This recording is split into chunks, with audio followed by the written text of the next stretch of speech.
burn the ship. I'm going to let you guys introduce yourself. And I want a little bit of background about both of your, because I know you guys are in advertising right now, and I'm going to let you explain a little bit about your company, what you're trying to do, and I'm going to ask you some questions after that. But, go ahead and introduce yourself. So my name is Jeff Stone. And do you want me to go into any more detail about your name? No, your name's good. My name? Yeah, I mean, Jeff Stone. Jeff Stone. This is where it came from. Right, yeah. It was originally came out of the Anglo-Saxon. I was somewhere in Eastern Europe, yeah. My family was very small at first, but then they started growing. For me, I mean, if you want me to talk about the business and who I am and how I got here, if that's what you want. Sure. So, and I'll let you introduce, I'll do the same, basically, our story. But essentially, we got to this point, or at least I did, because I came out of, I lost 145 pounds. Congratulations, yeah. I did. I got divorced. That's what happened. Okay. So she weighed about 145, 150. There you go. But so I did that, and then, we both need another divorce then, right? So right. lose a little more weight. Right, yeah, exactly. It wasn't my weight. I lost her weight. That was the weight that was hanging on. But anyway. So she probably hate to hear that joke, but anyway, so I was looking, 60 years old, and I was looking at, where do I go from here? I was retired actually, right? Retired, just managing money, and so I decided, now I'm sitting there, I'm retired. You couldn't get a job because no one's gonna hire me, so I ended up, which I found out quickly, and so I decided to go into business for myself and start my own company. And did that with funding products. So it helped small businesses fund their business, get them business credit, that kind of thing, and work on their business, consult with them. And that was fine. We still have that as part of our system. Sure. But when one day I sat down and looked at what really companies really want, and Eric and I got together basically on that same concept, is that what do they all need? What does every company need? And that is leads. Right. Mm-hmm. Especially retail customers, B2C.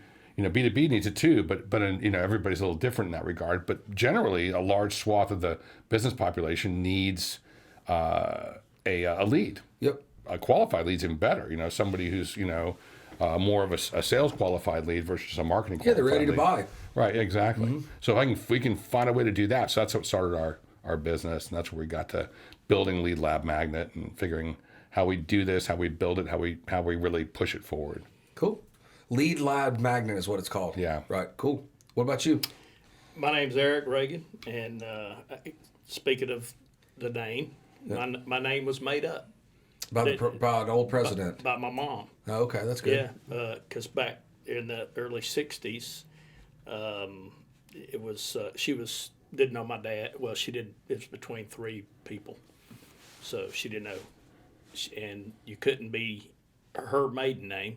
Right. There was a stigma attached to that. So she just made up the name. I would love to know more of that later for sure. Yeah. So that's how that happened. But I come from a service background. Okay. Fire department, first responder. I owned an ambulance service here in Augusta. And so got into real estate. Real estate broker, agent, and own a brokerage. And my wife and I are going through a divorce. Oh, sorry to hear that. Yeah, so that's kind of how we hooked up. And a divorce class? Yeah, divorce. I was ahead of him though. I had a little head start. Yeah. I can tell you the problems. Well, so you're just higher in that class than him. Right. That's all I am. You're just a grade above. Level 5. I'm a senior, right? Yeah. He's still a freshman. I'm still a freshman. Well, yeah, Sierra, that you didn't know that they were high level divorce classes. It's great. We have a lot of empirical knowledge on it. It's certainly learned knowledge. Right, exactly. So coming from the real estate background, we bought leads, and they suck. There's, some of them they just want to take your money and pat you on the butt and send you down the road and say good luck. So knowing Jeff and his background and what his he'd voiced his dream about ads and stuff. I said, well, hey, let's see if we can figure out how to get business. I like helping people. That's my passion. And so if I can help other businesses be successful, then that's what I want to do. So we kind of hooked up. Tell me how y'all's new company is going to get me better leads, or our audience out there better leads than what they've been getting. Well, it's a good question. I think that really is the ultimate question really for our business.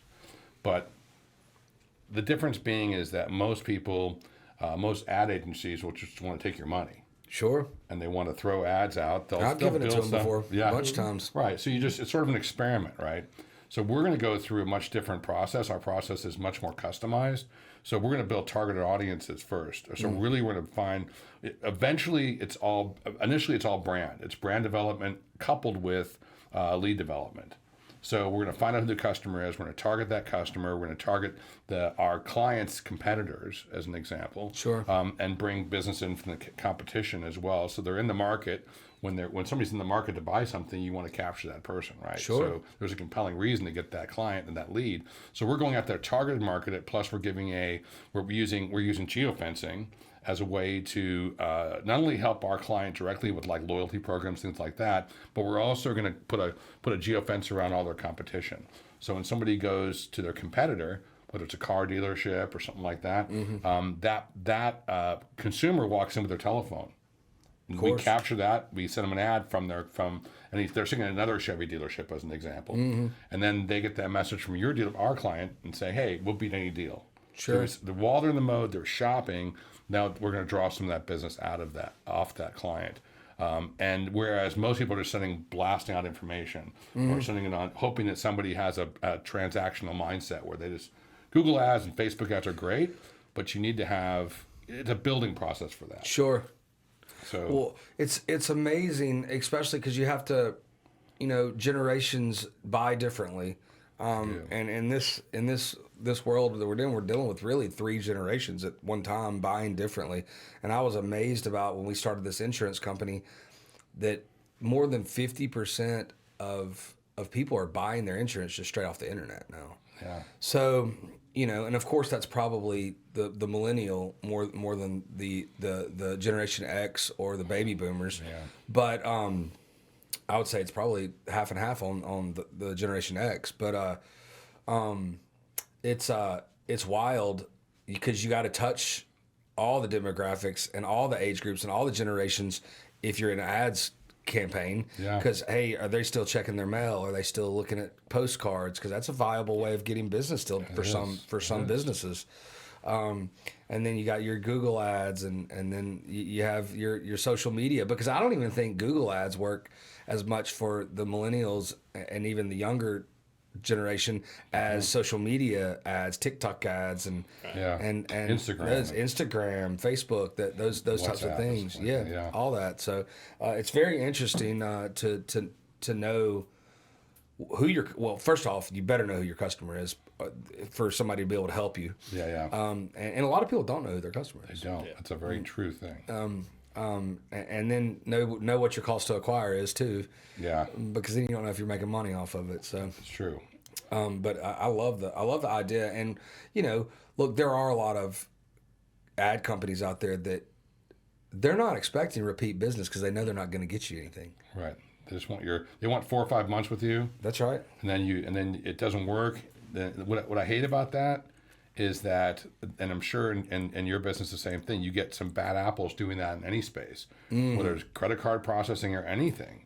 And they taint the market. Then when you walk in there and you're doing the right things in the business and you're doing right by the clients, then it's just like instead of starting at level ground, you're starting at -1. And you're I'm in the credit card processing business, so I totally understand that. We have to fight bad reps all the time, and dishonest companies all the time. So I definitely understand that. What is and really it's.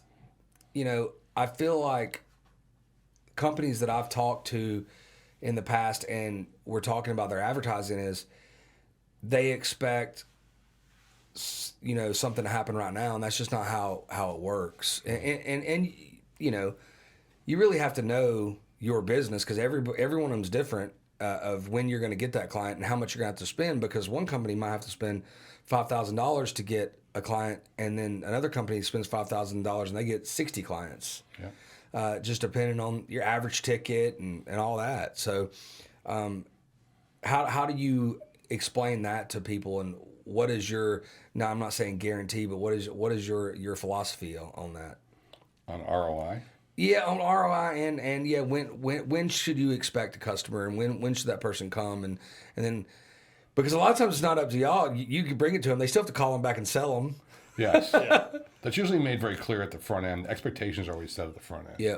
Because if you don't set expectations with clients in the front end, you end up paying for it in the back end. Sure. Because they leave and they blame you anyway, even if they didn't do it right. So I think the two things happen is, one is setting expectations correctly, understanding the client. That's another piece of what you said. Like, if you don't understand the client, and it's the willingness, I think, three, to walk away from business as much as this, because we're looking for a select customer that really sees the value of marketing. They've already believe in brand. They already believe in the fact that marketing is a part of component of their business. Sure. They've budgeted for that, and at least spending some kind of money on some marketing, whether it's print, something along those lines. And if we can get in front of them and talk to them about how to really, instead of just shotgunning it and trying to find stuff, then we're going to end up going in there and having a much different conversation with them. Sure. And we're going to have people that don't buy into that. Right.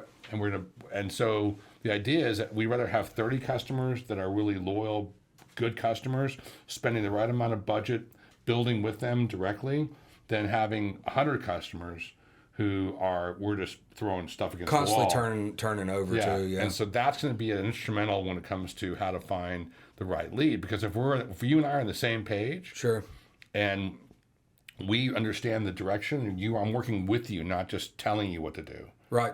I'm listening to you, what you want, where you are, and we're listening to you, listening to us, and we're on equal footing, and we're working as a partnership, and we both have skin in the game.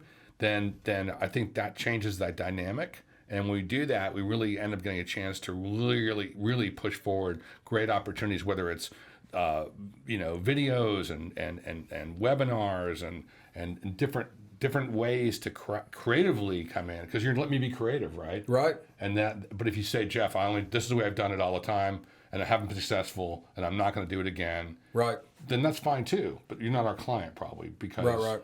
for that reason, right? Well, I feel like somebody's open, that they're like, hey, I turn wrenches, I don't do this, so you do this and let me turn wrenches. That's a smart way. Let me do this, and then I'll give it its due time to see if it's working or not working. Well, we asked for a 4-month commitment. Man, it's got to be at least 4 months in any advertising. Exactly. From my experience, Exactly. I'll pretty much let everything go 4 months, and then it's a pretty good, at least in the businesses that I'm in, it's a good. It's a good time frame to go, it's working, it's not working, or hey, it's starting to work, I'm going to give it another couple months. Yeah. You know what I mean? Because you should at least have some kind of interest after 4 months. Right. Again, it's not only, that's kind of the variable. It's not only on your advertising company, it's also on you to close the deals and right. answer the phones and to do the things right on your side of the business. If we have to do both of those things for you, then we'll just be your sales department as well. And that's, or buy their company. We'll buy the company. Yeah. Right. If we're getting that many leads for you, and you're not closing them, and we know they're qualified leads, because we're going to walk that client through, instead of saying just here's a lead and it comes into a phone call. We're going to build a landing page, a way to come to something to drive them down a funnel. So at least for a short funnel. So they're Sure. moving towards an objective. To me, it depends on the client, of course, but it could be just simple as, I want more bookings. I want to fill my calendar.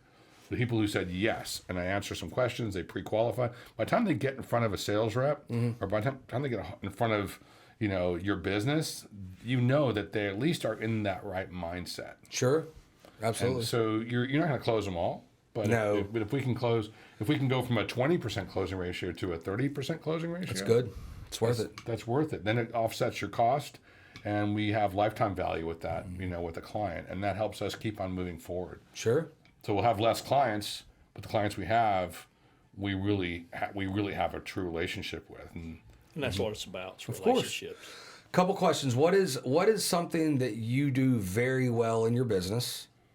And then what is something that you screwed up on that you would never do again?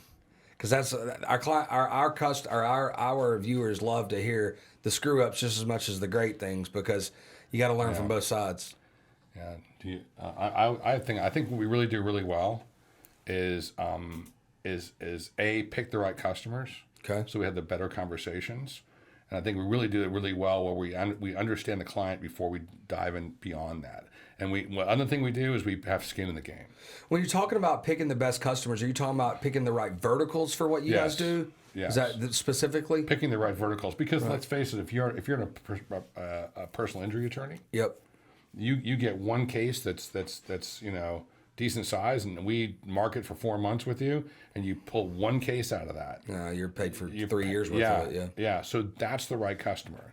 Yeah. If we're talking about a retail store that sells candy, that you have to sell in order to offset the cost of marketing, we're going to have that person in our ear every day going, hey, I only got 10 leads. I only got 15 leads. Yeah. They're scared because they're putting money in, and they have to sell a lot of Reese's peanut butter cups. Of course they do. To pay off their return. So we look at a return on investment strategy with everybody. And what we really do well as well, I would say the secondary point of that is we provide money as well. So we fund our clients.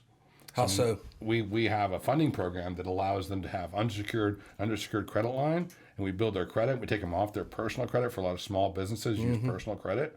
We get them off of that. We teach them how to use their business credit and build a paydex score and a FICO score and a Dun & Bradstreet.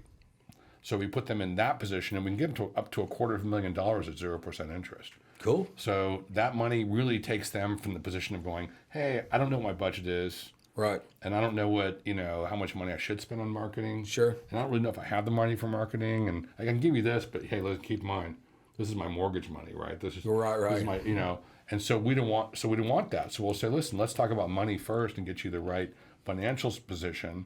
And you can spend the money on anything you want. But, we were asking if we do that for you, that we get a chunk of that to use towards your marketing campaign. Sure. So what's something you've done bad? And it's gonna have to be in this business. It could be in another business. It could be something that you Not being patient. okay. Make sure you have the processes down that you want to do, what you want to accomplish, and be patient, because it takes a little time. It does. Yeah. And that's where a lot of things can fall through the cracks, and you end up with egg all over your face. Sure. And you don't want to do that. No. Not unless it's a fried egg. with a burger on it, some jam. Yeah. I think in my head of things that I just really screwed up on, and I will tell you, of course we have. But I think the worst thing I probably ever have screwed up on is knowing that I shouldn't have sold somebody something. And I will tell you, I sold Johnson Motors that do the boat motors. Sure. And I was selling marketing. We're doing, you may remember back in the 90s, and maybe not today as much, but Sierra and Bailey will not remember that, but I probably right, remember you it. could, yeah. When were you born? 97. And he was 96. I don't even tell you when we were born. I think the Earth's crust was still a little warm. But the I hope dinosaurs. the Earth's crust still warm. Right, yeah. I mean, if it's not, we're screwed. But the dinosaurs were definitely on the land. They were crawling through the land, so T-Rexes and stuff. But yeah, so we walked into this client. Client wanted to spend the money. We didn't really ask enough questions. It was Johnson Motor Company. We were selling vacation packages that were used for car dealers. Come into our car dealership to, Buy a car, we'll give you a free vacation to Panama City. Yeah. So we were selling those vacations. We were part of the timeshare space. Okay. So we knew you really had to have the right kind of client. They would market it properly and do these things. Well, they were going to spend. It was a one-call close. It was $1.8 million. And I was when it closed. We're sitting in front of this guy, and he's the director for all of the Florida market. And he said, "Yep, we're gonna do this." And we did it, and it was a complete flop. And the reason it was a complete flop was because we never set the expectations.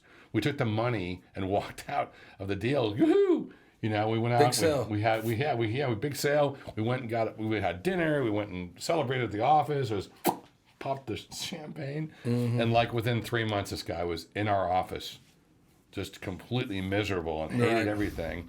And he blamed us. And really, the problem was, and that was a big screw up, because we talked him into doing a testimonial. And so he was adamant about And he went after us on the other side of that testimonial, saying, I completely pulled this away and don't want to say this was ever a good idea. Right. So we got such bad press from that in Florida.